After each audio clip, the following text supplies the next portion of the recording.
Hello, my name is Amy Weber. I am co founder of Speak, Learn, and Play. I am also a child therapist and parent coach. This month, we have been talking all about expression, and I want to wrap up our conversation about emotional expression with something that might be the most powerful tool of all, and that is the emotional culture of the family. Because here is the truth. Kids don't learn emotional expression from lectures. They learn it from watching us. They watch how we talk about our feelings. They watch how we handle stress. They watch what happens when someone makes a mistake. And from those everyday moments, kids draw an important conclusion. Are emotions safe here? The core idea for today is this: when parents express feelings openly and kindly, kids learn that emotions are safe and that relationships can handle honesty. So, today I'm going to talk about modeling healthy emotional expression and repair using small family rituals that make expression part of everyday life, turning emotional moments into meaningful learning, and building a family culture of voice, vulnerability, and validation. So, part one: modeling healthy emotional expression and repair. Children learn emotional skills the same way they learn language, through immersion. They absorb what they see around them.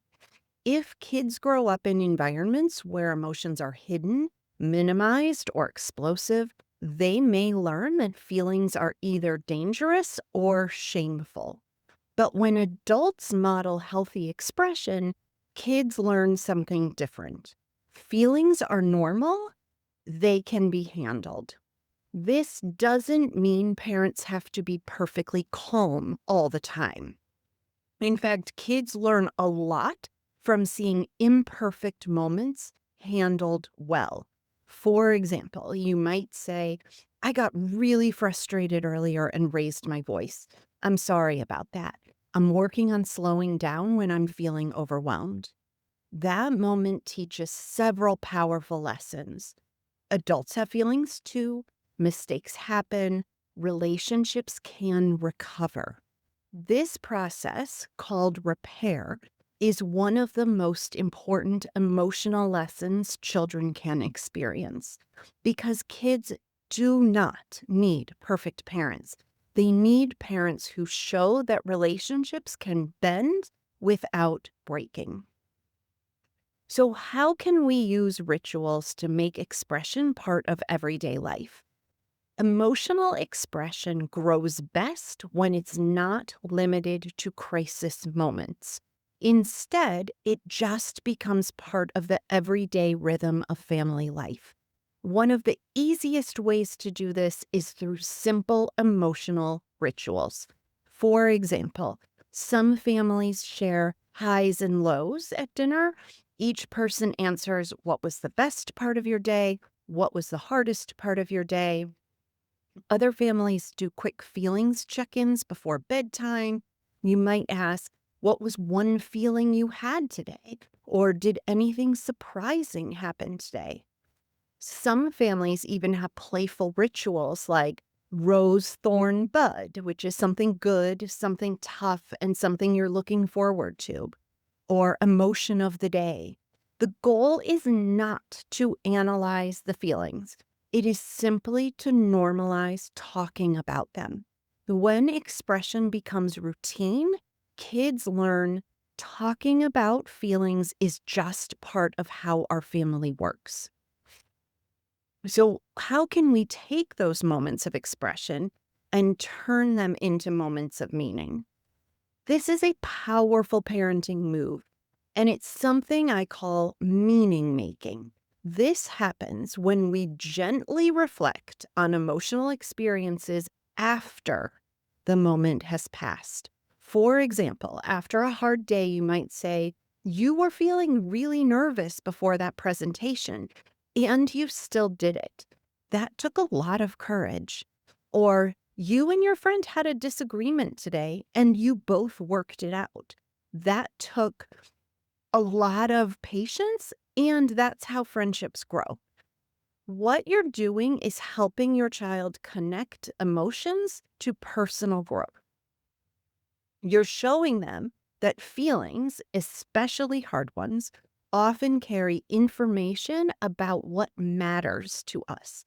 Over time, these reflections help kids develop a deeper understanding of themselves. Not just, I felt something, but I learned something about myself. So, how can we build a culture of voice, vulnerability, and validation? When families consistently practice expression, something bigger begins to develop, a family culture. In expressive families, people are allowed to have different feelings. Kids are allowed to have opinions. Questions are welcomed. And vulnerability is treated with care. This doesn't mean that there are no boundaries. It just means that within those boundaries, everyone's voice matters. Parents validate feelings without always agreeing. Kids learn to listen to others' perspectives. And slowly, the family becomes a place where people can say things like, I'm frustrated, or I need help, or that hurt my feelings, or I'm proud of what I did. And hear back, thanks for telling me. That's what emotional safety looks like. So, if there is one idea to take with you today, it is this: families teach emotional expression not just through what they say, but through how they live together. When parents model openness, when families create small rituals of sharing, when emotional moments are reflected on instead of ignored, kids learn something powerful. My feelings belong here. And from that sense of belonging grows the courage to speak honestly, listen deeply, and build strong relationships.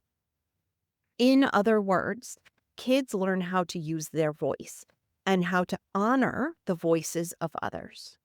Thank you so much for being here and for the care you are bringing to building expressive, emotionally safe families. See you soon.